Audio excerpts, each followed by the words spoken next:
জিৎ এবং দেব একসাথে আবারও ফিরছে বড় পর্দায় আফটার দুই পৃথিবী। ইয়েস, আজ তোমাদের একটা এক্সক্লুসিভ আপডেট দেব। কালকে এরকম একটা মিটিং হয়েছে শুনছিলাম প্রযোজক রানা সরকারের তরফ থেকে। প্রযোজক রানা সরকার এবং অরিন্দম শীল দুজন মিলে জিৎদার অফিসে দেখা করেছেন।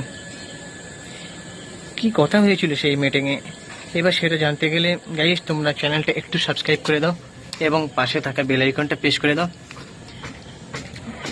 জিৎদা, কেউ বলে বিপ্লবী, কেউ বলে ডাকাত, এরকম একটা ছবি শুটিং করছেন অলরেডি। এবার দেবকে নিয়ে যখন ধূমকেতু বিরাট একটা সাকসেসের মুখ দেখছেন, তখন প্রযোজক রানা সরকার মনে করছেন যে এবার যদি জিৎ আর দেবকে যদি একসাথে নিয়ে আসি তাহলে তো বক্স অফিসের লক্ষ্যে লাভ হবে। এবার সেই প্রজেক্টটা কি, ভিডিওটা স্কিপ না করে পুরোটা দেখো বন্ধুরা। Exclusive update, I am so excited.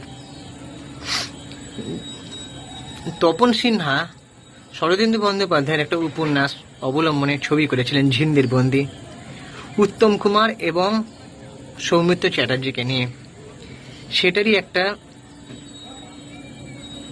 অনুপ্রেরণার ছবি হবে এরকম একটা শোনা যাচ্ছে।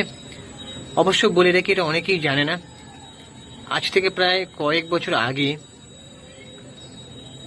কৌশিক গাঙ্গুলি এরকম একটা ছবি করবেন বলে ঠিক করেছিলেন।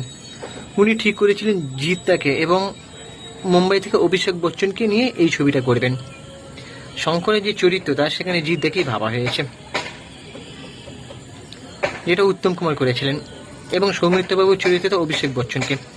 এখন এটা জিৎ এবং দেবদাকে নিয়ে হবে, কারণ সেই প্রজেক্টটা হতে গিয়েও হয়নি ঝিন্দের বন্দি।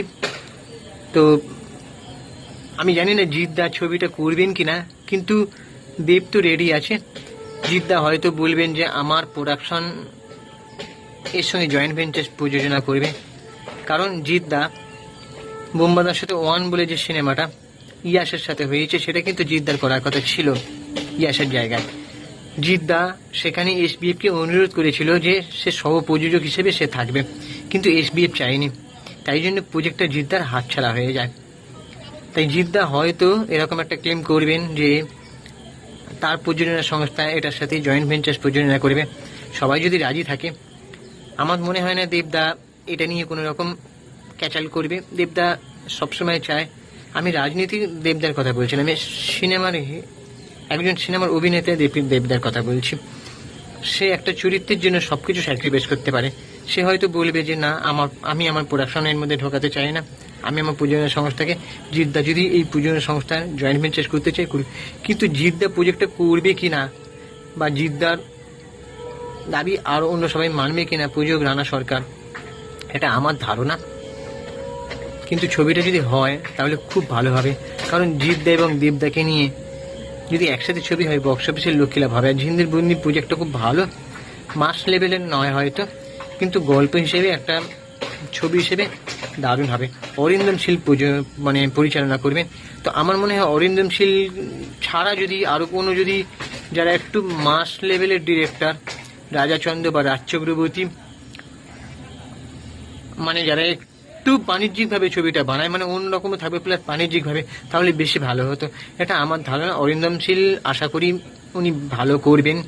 এবার দেখা যায় ছবিটা হয় কি। অবশেষে এটা প্রাথমিক পর্যায়ে কথা হয়েছে, এখনো কিছু ফাইনাল চূড়ান্ত হয়নি। তো আমি আবার আপডেট দেবো তোমাদেরকে। তো তোমরা কি চাও অবশ্যই কমেন্ট করে জানাও এবং চ্যানেলটাকে সাবস্ক্রাইব করে দাও। আমি ইনস্টাগ্রামে আছি চিঙ্কি বাবু 2531, তোমরা ওখানে গিয়ে ফলো করে দাও। আমাদের চ্যানেলের ভিডিওগুলো দেখো, আশা করি ভালো লাগবে।